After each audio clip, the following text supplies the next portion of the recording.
আসসালামাইকুম, কেমন আছেন আপনারা সবাই? চলে আসলাম নতুন আরও একটা ভিডিও নিয়ে। এই ভিডিওতে খাবার সার্ভ করে দিয়েছিলাম একটা ভাজি, ছোটো মাছের একটা কাঁচামরিচ পেঁয়াজ দিয়ে চচ্চড়ি, আর সাথে ছিল মুগ ডাল দিয়ে মাছের মাথা দিয়ে রান্না মুড়ো ঘন্ট। করলা ভাজিটা ছিল আলু আর পেঁয়াজ দিয়ে মজা করে একটা ভাজি করা। আর আমার মেয়ে সবসময় করলা ভাজি, করলা দিয়ে যে আইটেমই করা হোক ও এটা খেতে অনেক বেশি পছন্দ করে। সবগুলোই পছন্দের তরকারি। এখানে ছোটো মাছের চচ্চড়িটাও ভালো বেশি খায়। সাথে ছিল সালাদ, লেবু। গরমের দুপুরে মানে খাবার খাওয়াটাই খুব কষ্টকর, তার মধ্যে অনেক পদের তরকারি দিয়ে ভাত খেতে বাচ্চারা একদমই চায় না। আমি আমার ভিডিও ক্লিপ নেওয়ার জন্য ওকে যাই রান্না করি সবগুলো দিয়েই সার্ভ করে দিই, এটাও একদমই পছন্দ করে না। তারপরেও বলে কয়ে যে সবগুলো পদই অল্প অল্প করে দিয়ে নিয়েছি, একটু একটু করে সবগুলো খেয়ে দেখ কেমন হয়েছে।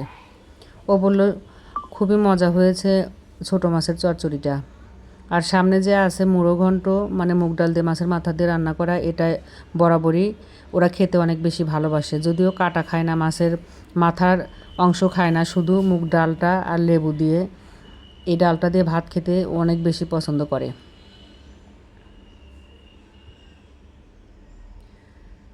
গুঁড়া মাছ চচ্চড়িটা অনেক বেশি মজা হয়েছে, বারবারই আমাকে বলছিল যে এই তরকারিটা অনেক বেশি মজা লাগছে মা। আজকে আমার মেয়ের খাবারে একটা কিছু মিস ছিল, সেটা ছিল কাঁচামরিচ। মানে ও তো কাঁচামরিচ ছাড়া ভাত খেতেই বসে না। মাঝে মধ্যে দেখা যায় যে আমি রাগারাগি করি এত পরিমাণ কাঁচামরিচ খাওয়ার জন্য, কিন্তু ওই দিন হয়তো মনে ছিল না কাঁচামরিচ নেওয়ার কথা, এই কারণে ও কাঁচামরিচটা নেয়নি। মুগ ডাল দিয়ে মাছের মাথা দিয়ে রান্না করেছিলাম, এটা অনেক বেশি মজা হয়েছিল এই মুড়ো ঘন্টটা। আর বাচ্চারা সবসময় মুগ ডাল খেতে অনেক বেশি পছন্দ করে, আমার বাচ্চারা পছন্দ করে, সাথে যদি একটু লেবুর রস হয়।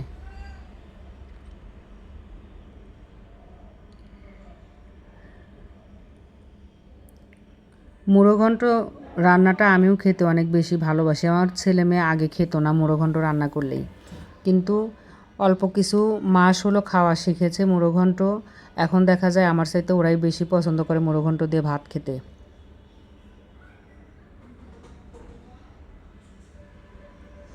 খুবই মজা করে দুপুরের খাবারটা আমার মেয়ে খেয়ে নিল। আলহামদুলিল্লাহ, ভিডিওটা এই পর্যন্তই। আল্লাহ হাফেজ।